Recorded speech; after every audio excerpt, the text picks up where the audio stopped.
Love, peace, and soul. Those were the last words we'd hear every time Don Cornelius signed us off on Soul Train's weekly national broadcast. The famous catchphrase has echoed in our minds every Saturday morning since 1971, with Don set center stage full of Afro sheen, ready to take us on an hour-long journey through the lens of Black America's trendiest forms of entertainment. Soul Train gave us an escape into the world of Black culture during a time when the culture was given the crappy end of the stick. Don propelling the likes of Black music, dance, and a variety of pop culture's hottest topics. Soul Train's wheels wouldn't be derailed until 2006, but its conductor may have become unhinged long before the days of Soul Train's departure. May of 2006 would be the last time we'd hear the chugging thunder of music and the whistling vibrations inside of the Soul Train studio, ending the era of one of, if not, the most important music shows ever created. Getting inspo from Dick Clark's famous American Bandstand, otherly known as the original Soul Train. The purpose? Gather a bunch of teens and young adults, shove them in front of cameras, and allow them to gyrate to the rotating sector of trendy hip music. Difference being one was catered to the melanin deficient crowd, and the other was drowning in all Black everything. A jack of all trades, before Don had us creating our own imaginary Soul Train line in the living room, he'd work as a policeman, then a salesman before hanging up his uniforms to study for a 3-month broadcasting course in the late 60s, landing jobs as a radio announcer, news reporter, and disc jockey on Chicago's WVON radio station. Upgrading to a television station in 1967, he got the opportunity to host a news program, A Black's View of the News. Inspired by the most prominent upcoming genre of music during that time, soul took over the late 60s and 70s when the music industry was more divided than the Red Sea. An influential staple during the civil rights movement, the uprising of soul gave Don the brilliant idea to cultivate his own daily show surrounding the genre that play on Chicago's WCIU, naming his idea Soul Train. After a year of running the daily broadcast, Don was raking up those numbers more than oak leaves in the fall. Listeners steadily grew more and more as the days went on. Don's idea would prove to be a hit, and Soul Train was ordered to national syndication. It was out with the south side of Chicago and into the fantasy of Los Angeles.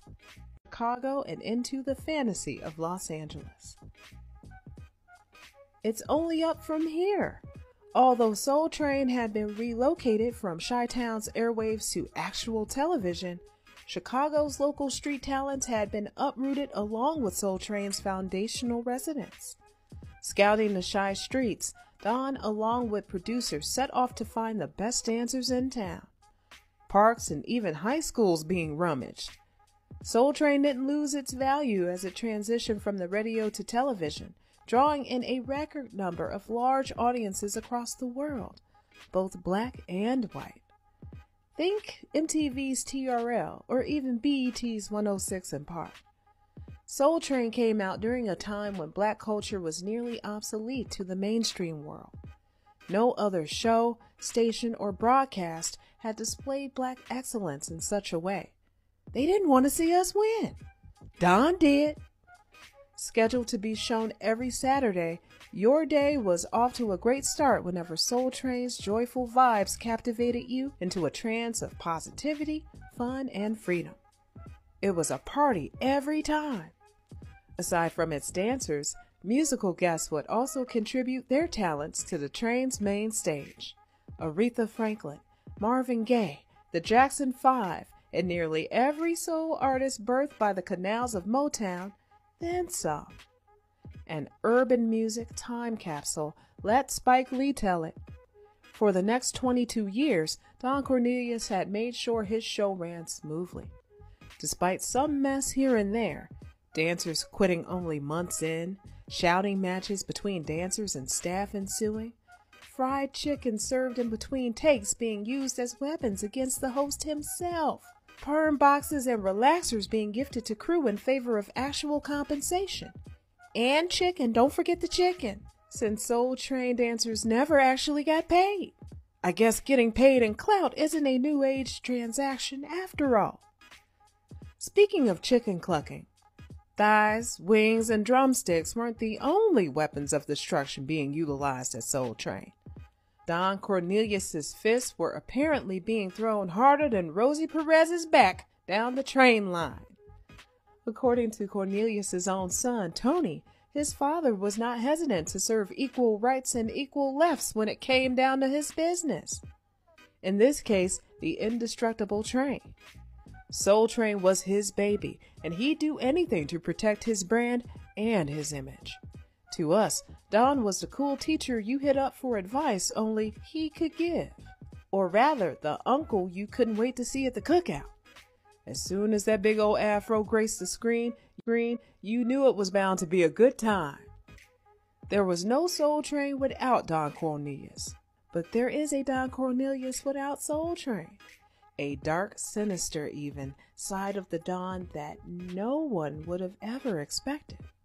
As the Soul Train ran its course, the man who made it all possible signed off for the final time in 1993, hanging up his profession as the host of the Soul forever. A sad, sad day for the culture and all of those who've grown up with the show, witnessing the barriers between black and pop culture intertwining. Cornelius, now a huge household name, was off to his next adventure. The ride wasn't over just yet for the evolving dancers, nor the viewers at home who were still aboard. But alas, in 2006, the train's new conductor, Shamar Moore, was tired of carrying the load, or lack thereof, of Don Cornelius's unmatched presence, and settled into the ruins of Soul's train station for good. Soul Train would cease to exist, Don eventually giving up the rights to Mad Vision Entertainment in 2008. He'd also given up his marriage to his wife, Victoria Chapman, a Russian model and former adult film star he'd married in 2001. Ignoring the concerns of those closest to him about his new love interest, Don wasn't trying to hear none of that. Soul Train's doors were shut indefinitely, and Don was out here making money moves with a white tenderoni hanging on his arms, for the next 6 years anyway. That is until Victoria filed for divorce in 2007 and hit her now ex-husband with not one, but 2 restraining orders.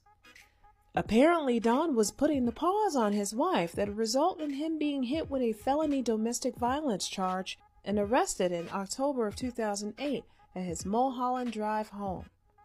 Released on a $50,000 bond, it'd be determined that Cornelius was charged with 5 misdemeanors, including assault with a deadly weapon and dissuading a witness from filing a police report. The dispute got so ugly to the point where Victoria had to momentarily blind him with pepper spray to free herself from his grasp. As if Don's bifocals weren't enough evidence of his lack of 20/20 vision as is. Don, on the other hand, recounts a much different recollection, insisting that it had been his wife Victoria who instigated the confrontation by shouting profanities and insults all up in his personal bubble. A mutual act of aggression is what he called it, but due to the contrast of skin pigmentation between his and Victoria's, let him tell it, her injuries were much more prominent compared to his. Don had been placed on a 36-month probation, pleading no contest. And now, here is your host, Don Cornelius. But the original host of the television rock and roll and dance show, Soul Train, is dead from a self-inflicted gunshot wound. Police said Don Cornelius shot himself to death. In the kaleidoscopic world of music and television, few figures shine as brightly and enigmatically as Don Cornelius. Creator of the iconic Soul Train, Cornelius was more than a mere impresario. He was a visionary who redefined the landscape of American entertainment.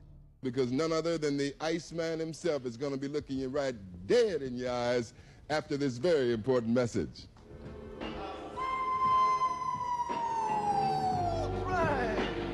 Yet, beneath the glitz and glamour of Soul Train's dance lines and chart-topping performances lay a complex man, grappling with challenges that would ultimately lead to a tragic and bewildering conclusion. Cornelius's story is not just one of success and celebrity, it's a narrative steeped in controversy, personal battles, and a relentless quest for perfection. Police said Don Cornelius shot himself to death at his home around 7 o'clock this morning. Don Cornelius created the long-running TV dance show Soul Train in 1970. The last 24 hours of his life are a period shrouded in mystery and speculation, uncovering layers of a story that goes beyond the surface of fame. On that fateful day, Cornelius was found in his home, having succumbed to a self-inflicted gunshot wound. But what happened?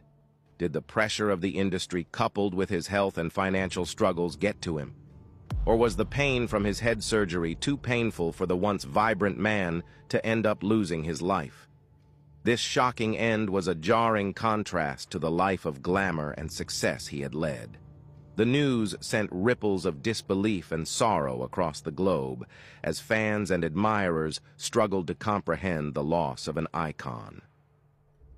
Let us explore the intricate tapestry of Cornelius's life, from his groundbreaking achievements to his tumultuous personal relationships, particularly focusing on the contentious dynamics with his ex-wife, Victoria Chapman Cornelius. This journey will take us through the corridors of fame, the shadows of personal struggle, and the final enigmatic moments of a life that left an indelible mark on the soul of a nation. It all began in the late 1960s, a time of social and cultural upheaval, where Cornelius, a former police officer turned broadcaster, envisioned a platform that would revolutionize the music and television industries. Cornelius's journey to creating Soul Train was marked by determination and ingenuity. In an era when opportunities for African Americans in the entertainment industry were limited, he saw a gap in the market for a show that celebrated black music and culture.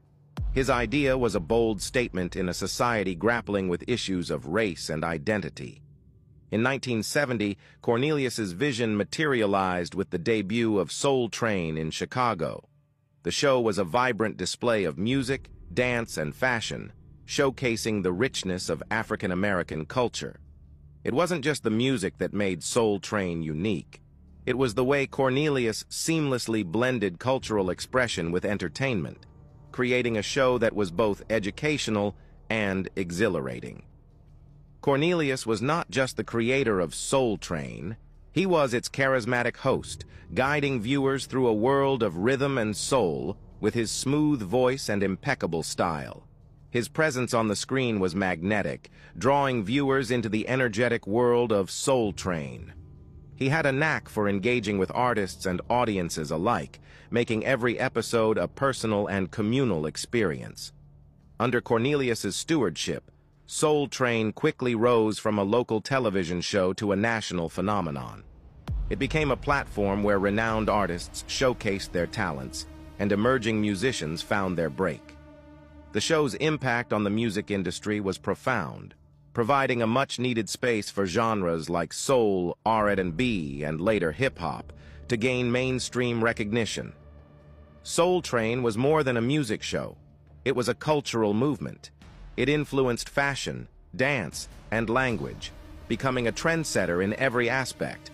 The show's signature dance line, where guests strutted their stuff to the latest hits, became an iconic element of the show, emulated in living rooms and dance floors across the country.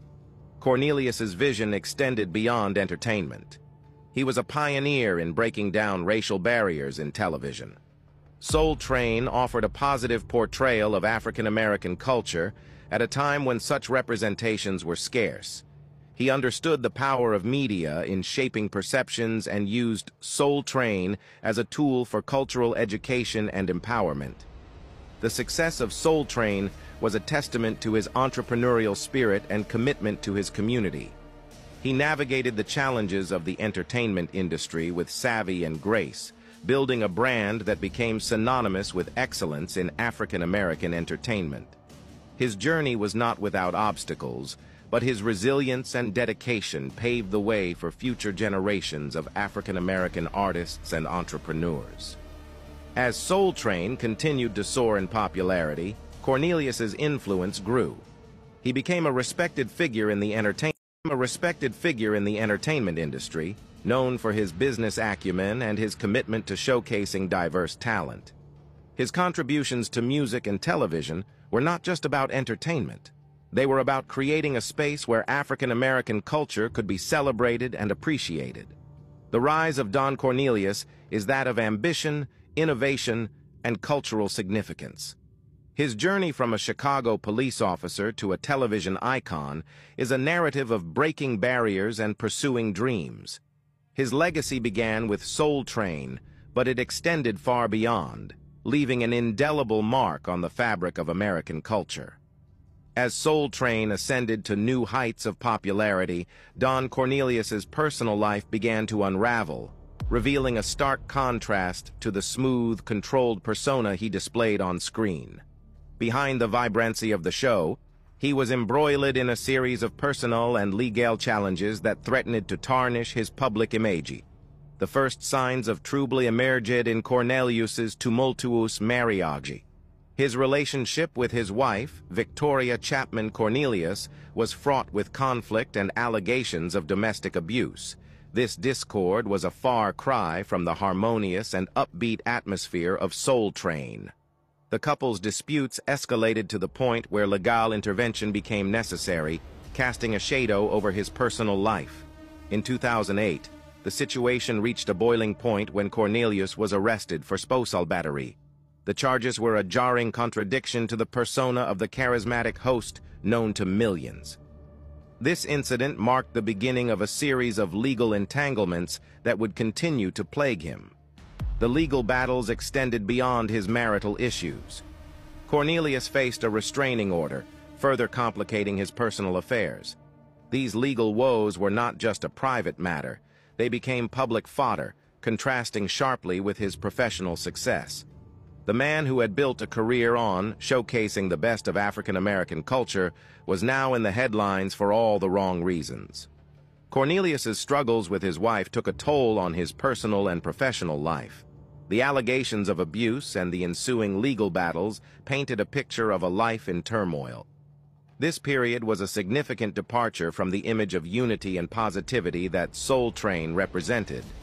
The contrast between his public and private personas was striking, highlighting the complexities and challenges of life in the public eye.